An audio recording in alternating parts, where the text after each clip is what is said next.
This is the Desk13 and welcome back to another episode of World of Tanks. Now, I'm here in my IS-3A here on the map, Highway North Spawn, which, for those of you who are recently new to the game or, have forgotten about it, this used to be the broken spawn, where if you spawned up here, it was just an easy win.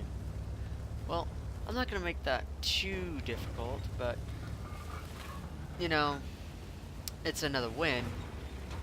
But this time it was well fought over, unlike some of other games you could see on this map spawning from the north. And it just kind of goes to show how much Wargaming are willing to change their game to make the players happy. Now, I'm not saying all changes need to happen that the player recommends.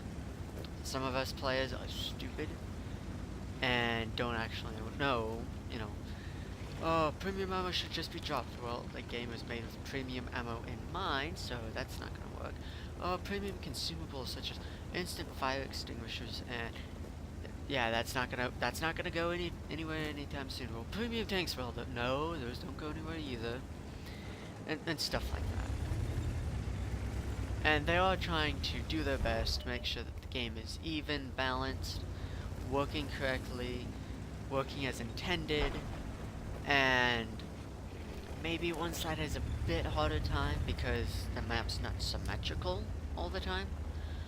But Highway is one of those maps where it started off horrible. You spawned from the south, you did not move very far. You defended the best you could and went for a tie. And if you were in the north, you could take all the time in the world you wanted to. It's not like the enemy team was ever gonna get to the town quick enough to actually put up a fight and catch him out in the open field. And the way that they've reworked it is subtle, but, well, was subtle. I'm talking as though it's brand new when it's not.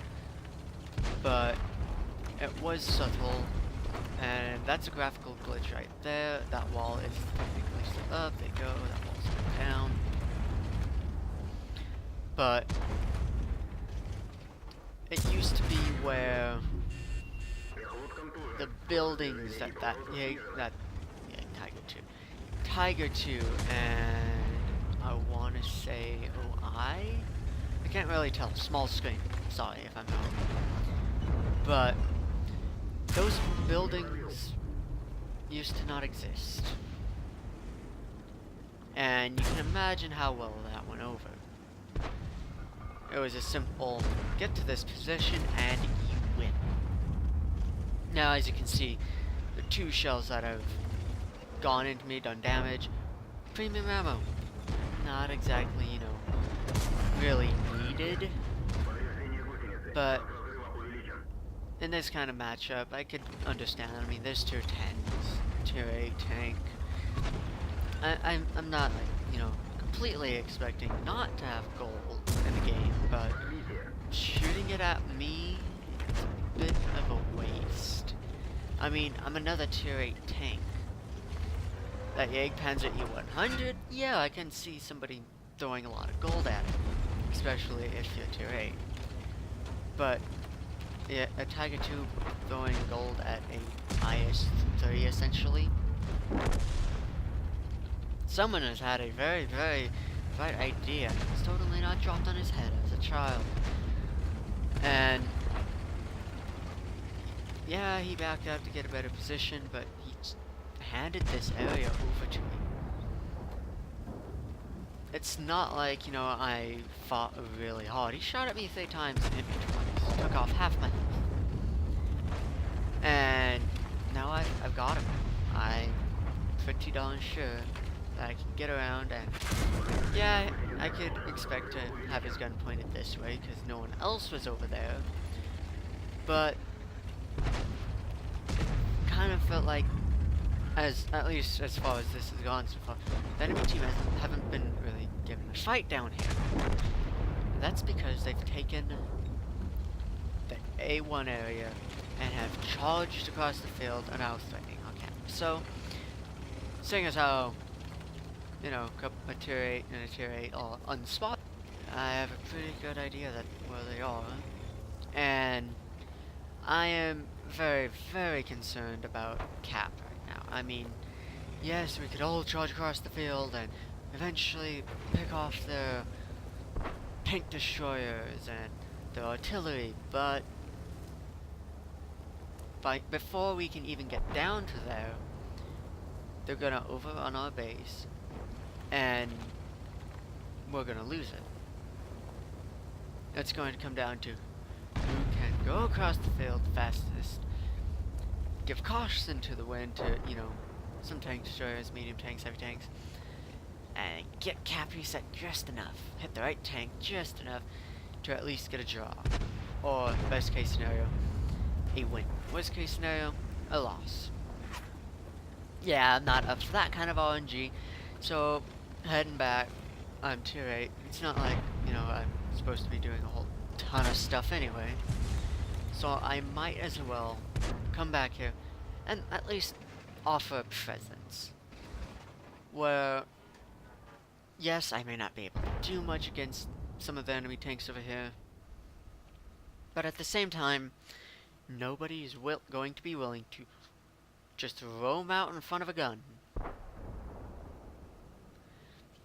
Smart, short term, yes. You're not going to take damage immediately, you're not going to get killed immediately. And at this stage of the game, yeah, if you're kind of low on health, you should, watch your hit points a little bit. But at the same time, you're going to get pinned down without a shot fired at you. And that just makes it easier for the team that's sitting there waiting for you to pop out, because they're in no rush to head out towards you. They've got cover. You're kind of poking ridge lines. They have the advantage because they don't have to worry about, and my guns can finally point down and I'm high enough over. It's going to be more towards the trick of the defending team being able to just aim at the ridgeline, wait for someone to pop up, put a shot in, pull back behind cover, instead of up over the ridge and fire and back down. Compared to wait for it, popped up, fire, move back. Yep. And yes, that was the first non-premium shell fired at me that actually connected, and it's weird how it went through my armor from a tier 10. Probably would have done that from a tier 8 as well, considering how the hull of my tank was turned earlier from that Tiger 2, but again, I don't blame him. It sucks being a tier 10, well, in a tier 10 game as a tier 8 heavy, or bottom tier heavy in general. So that I can understand. The artillery shell that was fired at me, very wise idea. Saw that was on lower health, lobbed the shell in my direction. I wasn't really moving, pretty darn good chance, but RNG denied him technically the kill on me. And now I am a one shot for the two things left, artillery and a tier 10, both tier 10, one artillery, one tank destroyer. Yeah, I am not going to be the first one to pop out in front of a gun. I will tell you that right now. So, I noticed that there's a T-54 running the field. Not a bad idea, he spots the tank destroyer, which gives me the opportunity to start running in, and my whole idea is to get into the river, get into the, I guess, river side, where it gets really steep, and hide underneath the tank destroyer's gun. And fire, don't know where that shot went, but would have been nice to get that damage in. However, RNG just wasn't to be. But because that tank destroyer has moved further back, I am in a fairly good position to just run across the field without being detected. Chances of that tank destroyer knowing that I'm coming this way, very, very slim, mainly because everyone else is taking that road. If artillery has some sense, isn't moving, has a camo net on, and or a camo crew, and is running premium consumable. I think it's like plus 5% bonus to all skills. Artillery can spot for the tank destroyer. Artillery doesn't have to fire, and it could theoretically make it. However, there's also the flip side, where the tank destroyer is spotting for itself and the artillery is not in a good position to get some shots off and still survive. And again, I don't think anyone is expecting for me to come up this direction. It's late game, everyone's going to be trying to get as much damage done as possible, so why not go in a straight line? Well, on my amount of hit points, that would be suicide. And can I get a shot in? Nope, bounce off of him. I don't know if he spotted me or not. And this adds to the question of what in the world is that artillery piece doing? Oh, he's suiciding into the team. Well, at least he's not, you know, drowning himself at the end of the match. Which I've heard that artillery pieces do that, and I've only had it happen to me once. But anyway, still have to worry about this tier 10 tank destroyer. And he's facing this way. At least I think he's facing this way. I hope he's not facing map border. That would be bad. But he starts to level out, and I'm going, okay. I'm behind enough concealment I should not get spotted. And I am not his threat. He's got bigger things to worry about than me, but that just gives me his nice juicy side, and a free kill.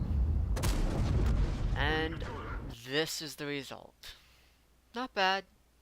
Yeah, I mean, bottom tier heavy, decent game. I definitely did not do much to earn anything in that match, at least by my opinion. But anyway, this has been the Desphere 13. If you enjoyed the video, please leave a like and share. It really does help out the channel. If you haven't already, please think about subscribing. And if you have a replay of your own, send it to the email down in the description. Also, if you want to watch me live stream, I do it occasionally, also down in the description. This has been the Desphere 13, signing off. Bye.